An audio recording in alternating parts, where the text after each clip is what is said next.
All right, friends, and welcome to today's private group coaching call. My name is Jerry Robinson. It's great to have you along today. We are going to be covering a lot of information. Today is the 14th of April, 2020. A lot of new names this morning. I want to welcome all of our new members. We have a lot of new members here with a lot of these things happening here. It's not a surprise to see a lot of people turning to try to figure out what's happening in the markets. We want to welcome all of you new gold and platinum members to our private group coaching calls. We do these every Tuesday. We want to welcome you back. And by the way, if you can't make these live, it's totally fine. We archive them in video replay mode for you. You can go to followthemoney.com/coaching, and there you'll find all of the archived coaching calls with the latest call right there at the very top of the page, followthemoney.com/coaching. As always, I want to remind you that you're trading at your own risk. I'm not an investment advisor. I'm an individual investor and trader. And the research tools and commentary that we present here at Follow the Money are for your education and informational purposes. You should always talk to a trusted financial advisor before you make any financial decisions. And if you don't know who to turn to, we have put together a Christian advisor referral service that's free to use. You just reach out, followthemoney.com/advice, and we'll put you in touch with someone that we have vetted. We have several different advisors we've put together around the country, a nice network. And if we can be of help in that way, let us know. Just go to followthemoney.com/advice or just email us and say, I'd like to get put in touch with someone who can help me with my finances, and we can do that. Today, we're going to be talking about something pretty important. We're going to talk a little bit about the markets, of course, and I'll try to save some room for Q&A. But I want to address something that I think is very important here. And the topic of today's call is specifically 6 reasons why civil unrest is coming to the United States. You know, as we look at what's happening right now in the economy, when we see what's happening right now, not only in the United States economy, but the world economy, we see a lot of pain coming down the pike. In fact, several weeks ago, whenever I was asked about this on an interview that I was doing, I compared it to a tsunami. I think I even mentioned that on our podcast. It was almost as if I was standing on the beach watching this massive tsunami that was gaining steam, and it was heading right towards us. And there was little that you and I could do at all whatsoever aside from just simply prepare.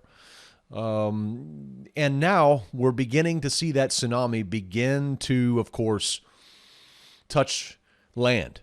And the big wave that's going to roll over the land is going to be massive. The impacts, the ramifications, the overall outcome of the response by governments to the coronavirus will alter life, I believe, for decades, not for just a year, but for decades to come. Something has changed, and we're going to talk about where this could be leading in today's call. You know, very few people have savings, right? The amount of money that has been flooded in by the federal government is not enough.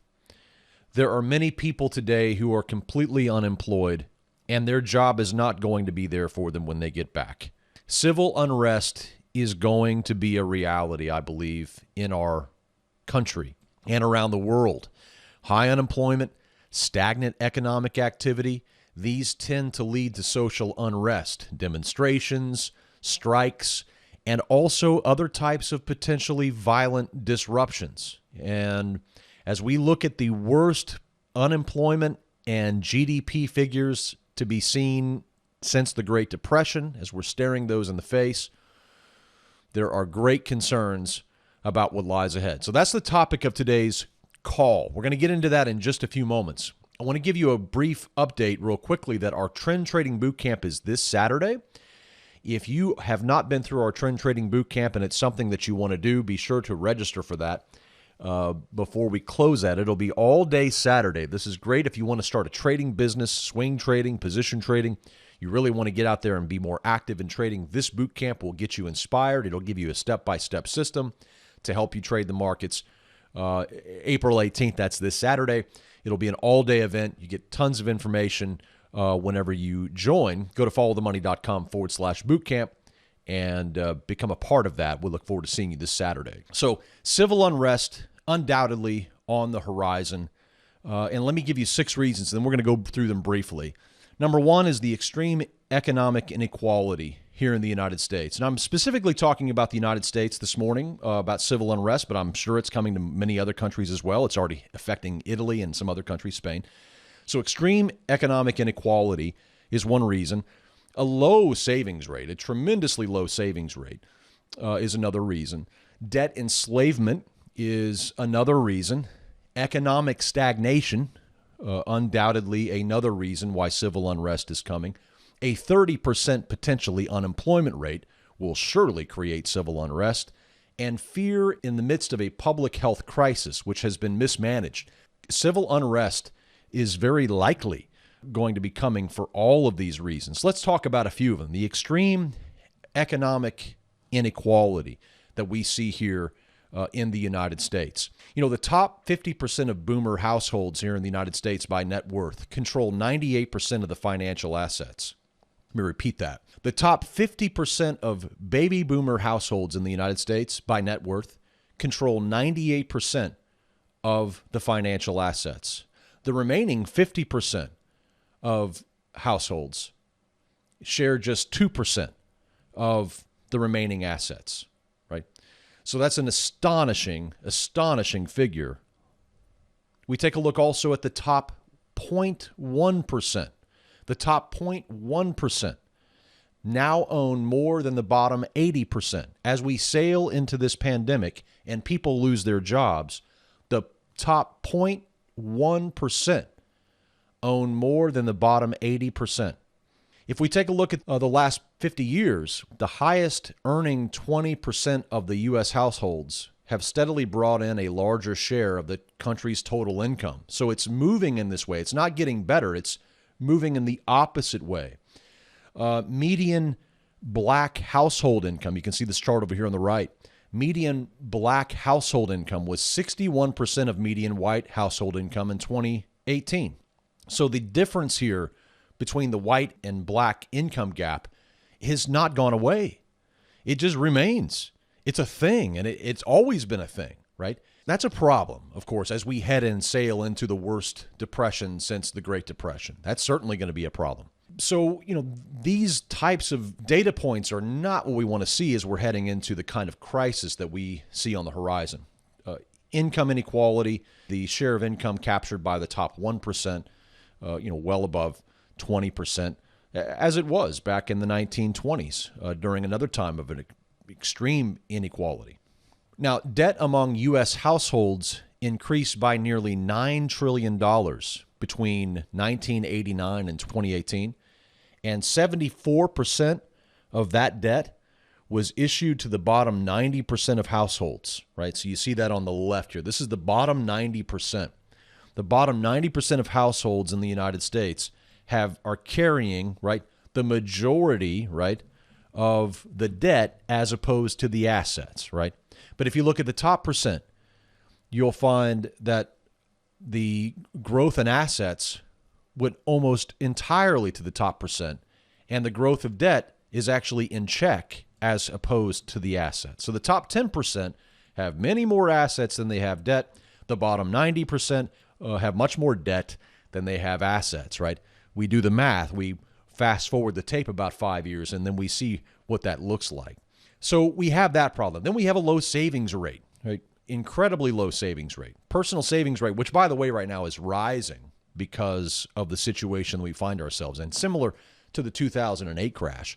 But here, right now, the U.S. personal savings rate, the official one, according to the U.S. Bureau of Economic Analysis, the BEA, is around 8%. Now, there was a Northwestern Mutual study that found that 1 in 5 Americans have no retirement savings whatsoever. 1 in 5 have no retirement savings. 1 in 3 Americans have less than $5,000 in retirement savings. 1 in 3 baby boomers have less than $25,000 in retirement savings. 25% of Americans believe that it's not likely at all that Social Security is going to be there when they retire. And nearly half of adults in the United States have taken no steps to prepare for the likelihood that they could outlive their savings. So we have a dismal savings rate in this country. The majority of people have more debt than they have assets. And the debt collectors are not going to wait, are they? They're not going to wait. So if you're not familiar with building a cash reserve or building up savings, that's something that we talk about here at Follow the Money. You can go to followthemoney.com/DSL. That stands for Diversified 6-Month Liquid Savings Reserve. It's a concept we developed many years ago, and I put it in our book, Bankruptcy of Our Nation. And you can go to that link, and it'll help you as you build your cash reserve, give you some ideas. But let me just say this. The average U.S. household requires about $3,500 per month to survive. That's the average household. I mean, that's not that may not be the typical in every single city, but the average overall U.S. household requires about $3,500 per month to survive.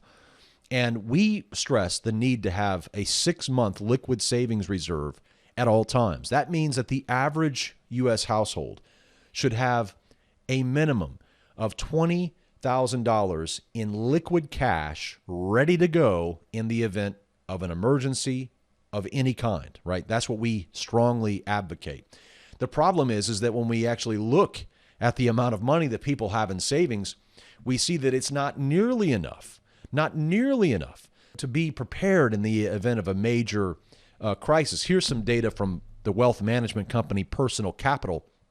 They looked at the savings balances. They have access to all these savings balances of Americans at every age. They analyzed more than 318,000 savings accounts, CD accounts, money market accounts, everything but checking accounts. They just looked at savings, money markets, CDs, all that kind of stuff. And what they found was the liquid cash that's available to individuals in their 20s is around $3,700, right? If you go out to the 60s, in the age of the 60s, then those individuals have around 15,000. So the average person does not even have 6 months of liquid savings prepared, let alone half the time even 1 month. 80% of individuals, we've heard from numerous statistics, are living literally paycheck to paycheck. So this is the fact as we sail into this. And it's important to bring this up because as we face all of this information, we have a stock market that is going up, right? We have a stock market that is going up. Every day we get more bad news, the stock market goes higher. It's very important that we understand what's happening here. I'll talk more about that in a minute. Next thing I want to talk about, another reason that we see civil unrest ahead is the debt enslavement of this nation. There has never been a greater debtor nation on the face of the earth. Never, ever, under any circumstances, has there ever been a nation that has had more debt than the United States of America. By all stretch of the imagination, you cannot find a country that has been more enslaved by debt. And yet the absolute irony is that they call themselves the land of the free, right? In fact, the Bible tells us that the borrower is a slave to the lender. We are debt slaves here in the United States. Take a look at this. This is the United States national debt since 2012. And you can see 15 trillion over here. This is trillions. Look at this trajectory of the national debt. When we look at the United States, we see a general lack of preparedness across the board. The people of the United States are underprepared, right? They're underprepared financially. Then you go to the corporate level. You'll find out, guess what? They're unprepared, right? And they're woefully mired in debt.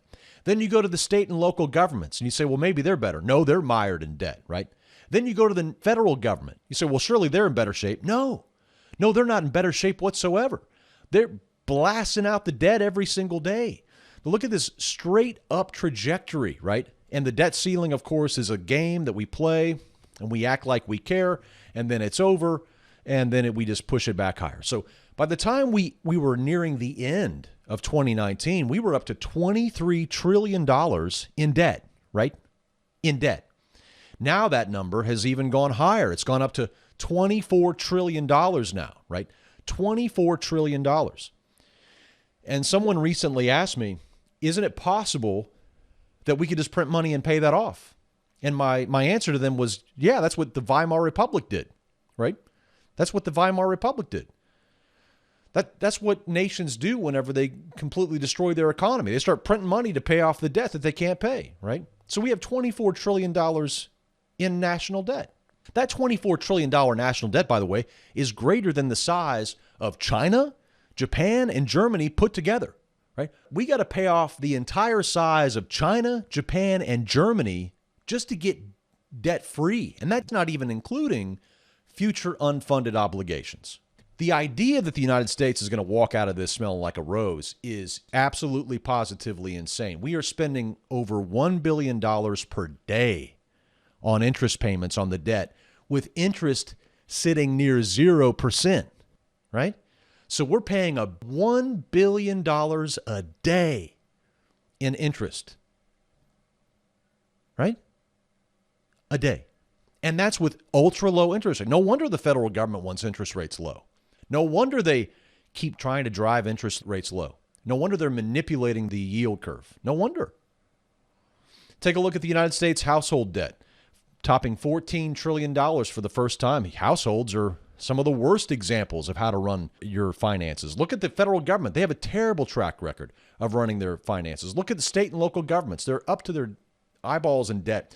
Corporations now carrying $10 trillion in corporate debt, right? Households can't even make it pass from one paycheck to the next. Okay, we have serious fiscal irresponsibility going on. Big time, big time. So we see it across the board. Student loans growing out the wazoo.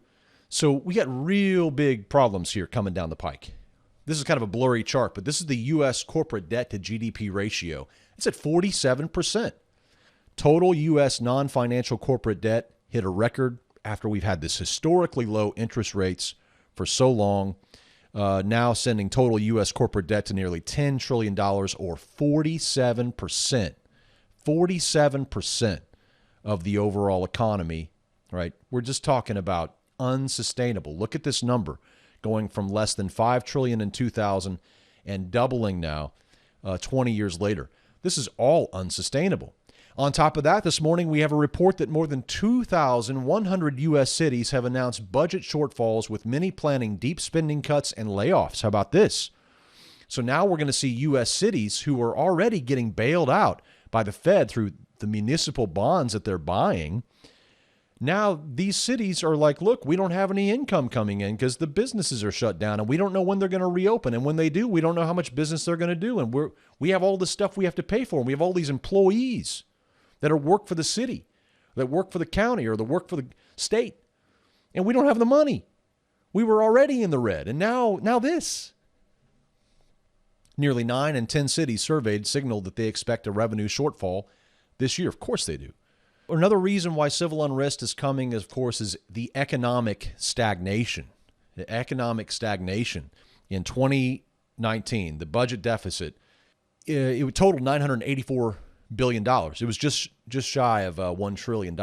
Under the current projections, the deficit is expected to be 4 times as large, nearly $4 trillion in 2020.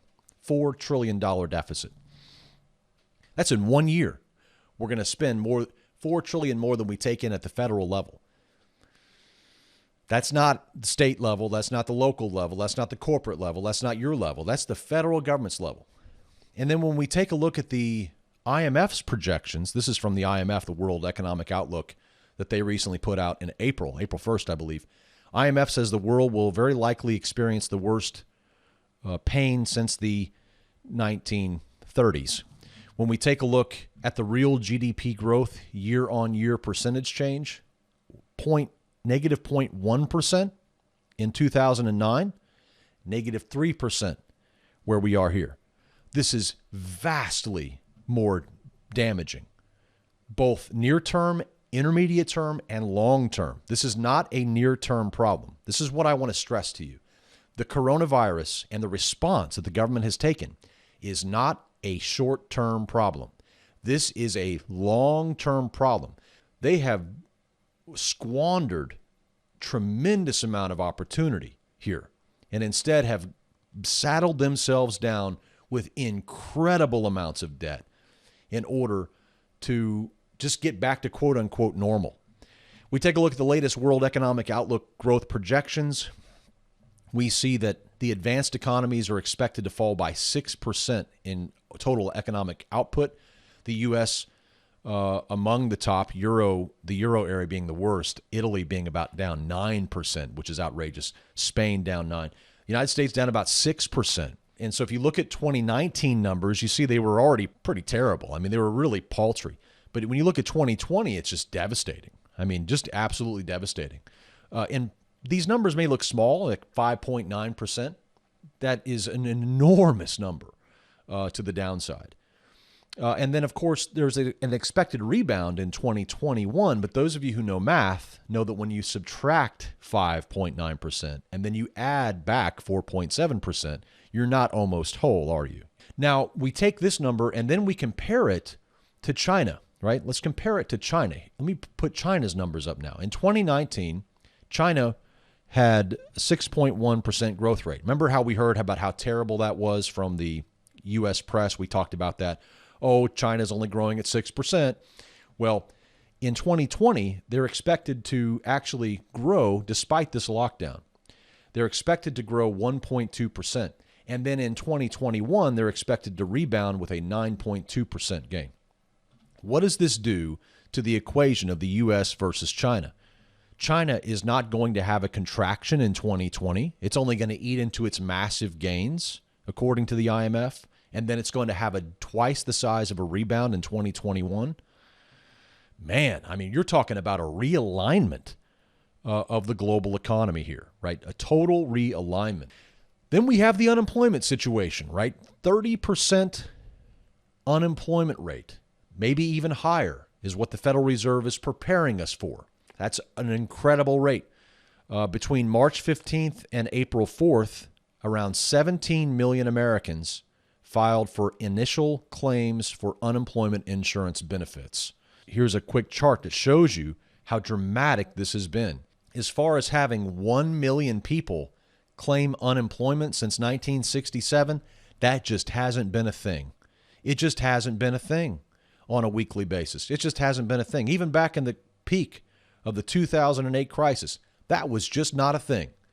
But now we are here where 3.3 million people lost their jobs in March 15th to 21st. There's no waitress or waiter or bartender or hairstylist or masseuse or, I mean, go down the list, right? Who doesn't have a job right now? Lots. And so this number is just going to keep going up. And of course, business people are going to have to make decisions whether they want to hire these people back or whether they want to try to streamline. And what do you think the answer is going to be? Take a look at March 22nd to March 28th, 6.9 million Americans. March 29th to April 4th, 6.6 million Americans. Every single one of these, by the way, economists underestimated. They are not overestimating this problem when it comes to unemployment. They're underestimating it every single week. The unemployment rate hit historic highs back in 1933 when it hit 24%. So we're dealing with something that has never been seen before. The magnitude.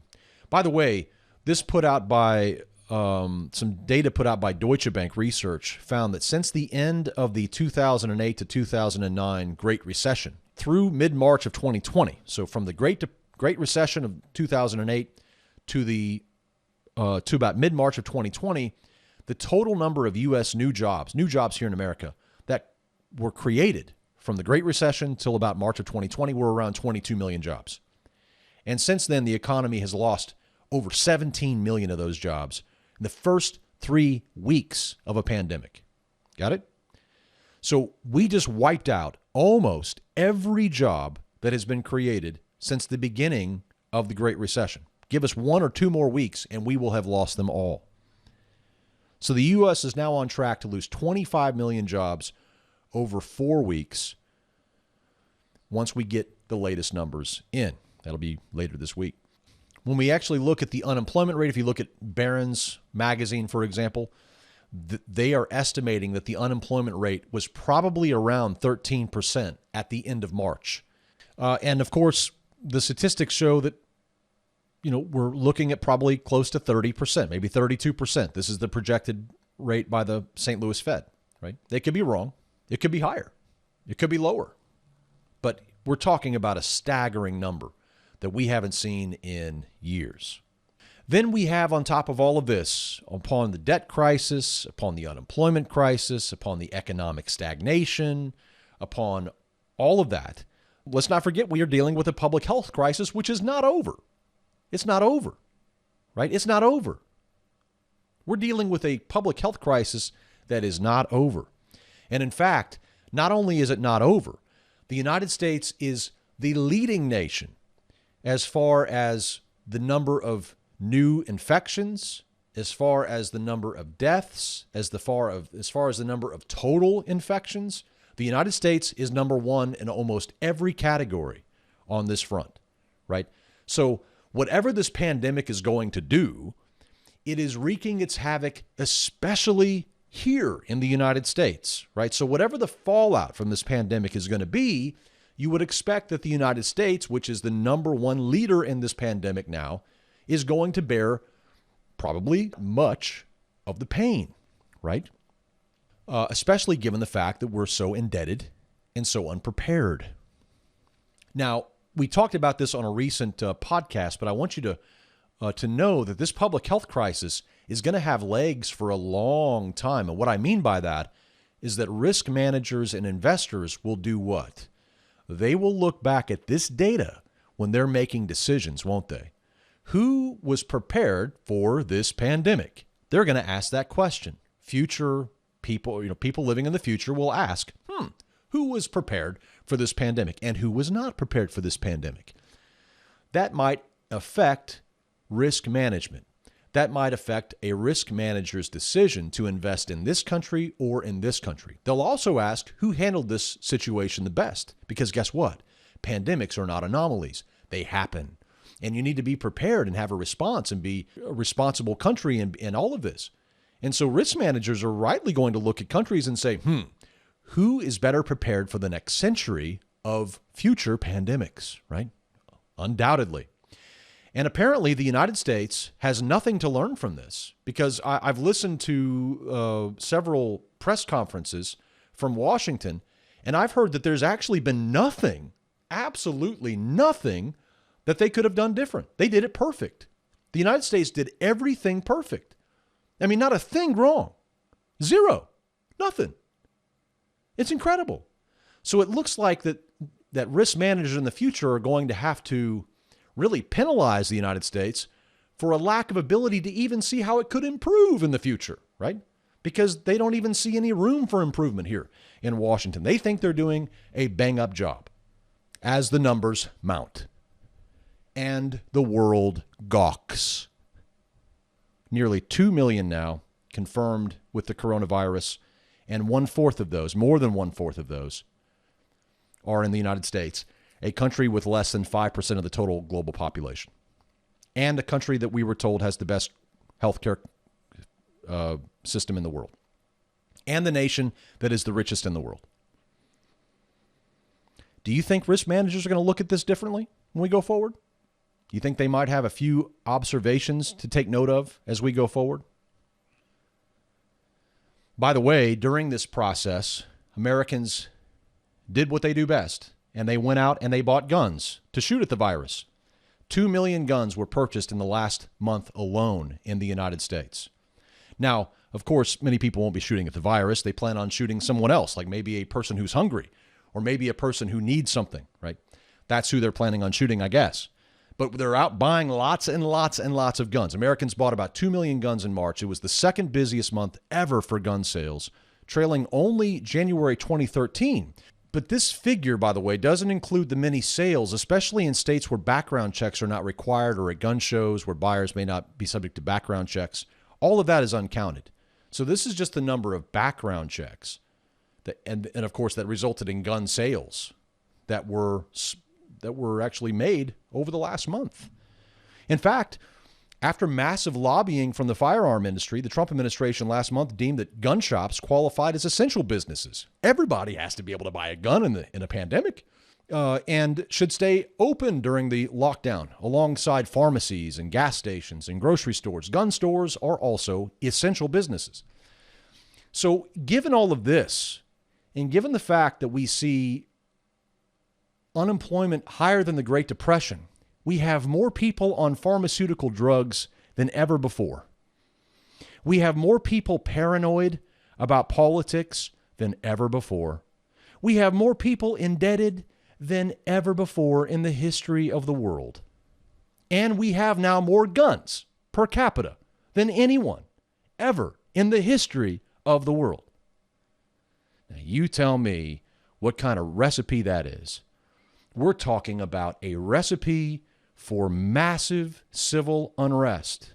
Now, what's so bizarre about all of this, I'm talking real bizarre, is that when we go and we take a look at the stock market against this information, against this data, this hard data that we have. Hi, friends. It's Jerry Robinson here from followthemoney.com. I'm really glad that you enjoyed today's coaching call. We talked about some really interesting things about civil unrest. And later in this video, I go in and talk about some specific investing and trading ideas that you might want to know about. If you want to become a member of Follow the Money, not only do you get access to this video in its entirety on our website at followthemoney.com, but you also get access to every future live Tuesday morning coaching call. We do those at 10 o'clock every Tuesday morning. Come and bring your questions as we talk about the markets, economics, trading, the stock market, cryptocurrencies, on and on. And you can bring your questions. We have a great time at these sessions, helping educate you in a very difficult economy today. Go to followthemoney.com/join and become a member today, and let us help educate, equip, and empower you for this difficult time.